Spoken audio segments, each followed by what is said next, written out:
আজকে এমন একটা গরুর মাংস রেসিপি শেয়ার করব যেটা খেলে আপনারা এক কথায় এটার ফ্যান হয়ে যাবেন। প্রতি সপ্তাহে শুক্রবারে চাইবেন এটা আপনাদের বাসায় রান্না হোক এবং আপনার বরকে হোক বা পরিবারের অন্যান্য সদস্যদের খুশি করতে হলে এই মাংসটা কিন্তু আপনারা অবশ্যই বাসায় ট্রাই করতে পারেন।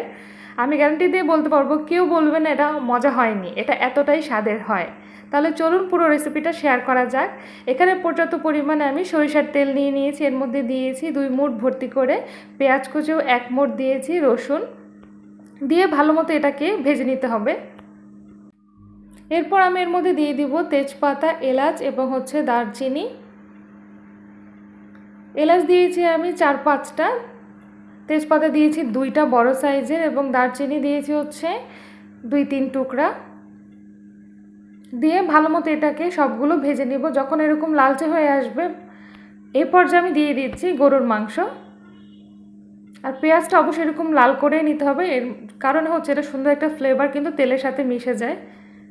গরুর মাংস আমি এখানে নিয়েছি হাড় চর্বিযুক্ত 1.5 কেজি গরুর মাংস, এর পরিমাণটা আমি বলে দিলাম। আর এটার পুরোপুরি স্বাদ পেতে হলে কিন্তু অবশ্যই এটা সরিষার তেলেই রান্না করতে হবে। এখন আমি নেড়ে দিচ্ছি, কারণ চুলাটা যেহেতু বাড়ানো, আমি এখন আর কমাইনি, মিডিয়াম আঁচেই আছে আর কি।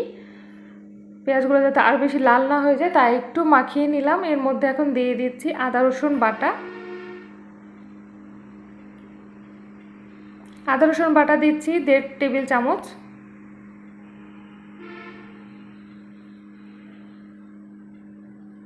দিয়ে দিচ্ছি স্বাদ মতো লবণ। দিয়ে এটাকে ভালো মতো আবার মিশিয়ে নিব।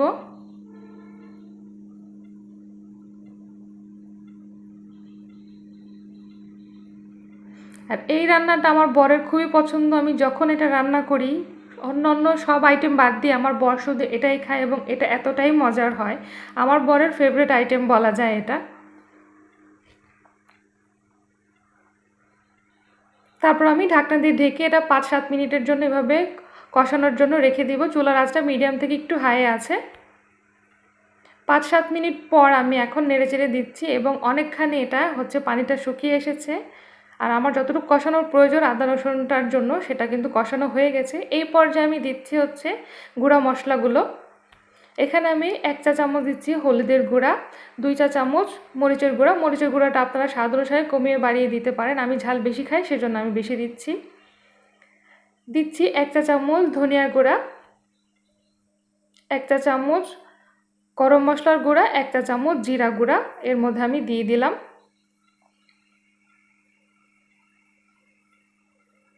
আর দিচ্ছি 3টা শুকনো মরিচ, এর মধ্যে কিন্তু আমি কাঁচামরিচ ব্যবহার করছি না, শুকনো মরিচ দিয়ে রান্নাটা করব। আর পরবর্তীতে আমি আরও 2টা শুকনো মরিচ এর মধ্যে অ্যাড করেছি, মোট 5টা শুকনো মরিচ এর মধ্যে দিয়েছি। এখন এটাকেও ভালো মতো নাড়াচাড়া করে ঢাকনা দিয়ে ঢেকে মিডিয়াম আঁচে আবার একটু কষিয়ে নিব। এটাও 5-6 মিনিটের মতো কষাবো। দেখতেই পাচ্ছেন এখন 5-6 মিনিট পরে আমি ঢাকনাটা তুলে নেড়ে দিচ্ছি এবং এই পর্যায়ে কিন্তু ভালো মতো কষানো হয়ে গেছে, তেলটা উপরের দিকে চলে এসেছে। এখন অনেকেই বলবেন এত নকশা করার কি আছে বা এত কাহিনী করে রান্না করার কি আছে। প্রত্যেকটা জিনিসের না একটা প্রসেসিং আছে, একটু সময় নিয়ে যেটা রান্না করবেন সেটা দেখবেন অনেক বেশি টেস্টি হয় বা মজা হয়।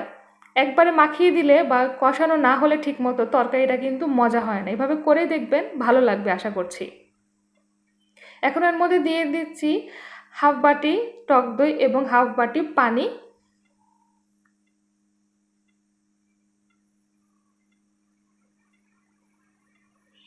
আর প্রত্যেকটা রান্নাই না একটু যত্ন করে করলে আসলে সেটা মজা হবে, সেটা আমি গ্যারান্টি দিয়েই বলতে পারি।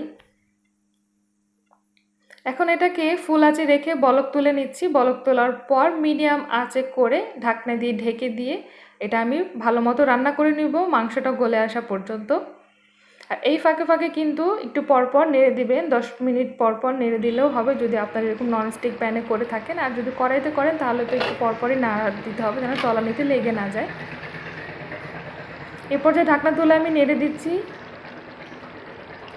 এবং যদি মনে হয় যে মাংসটা গলতে আরও কিছু পানি লাগবে সেক্ষেত্রে কিন্তু আপনারা পানিটা আরও পরে যোগ করবেন। আমি আরও হাফ কাপ পানি যোগ করেছিলাম পরবর্তীতে, যখন আমার মাংসটা গলেনি আমি দেখেছি।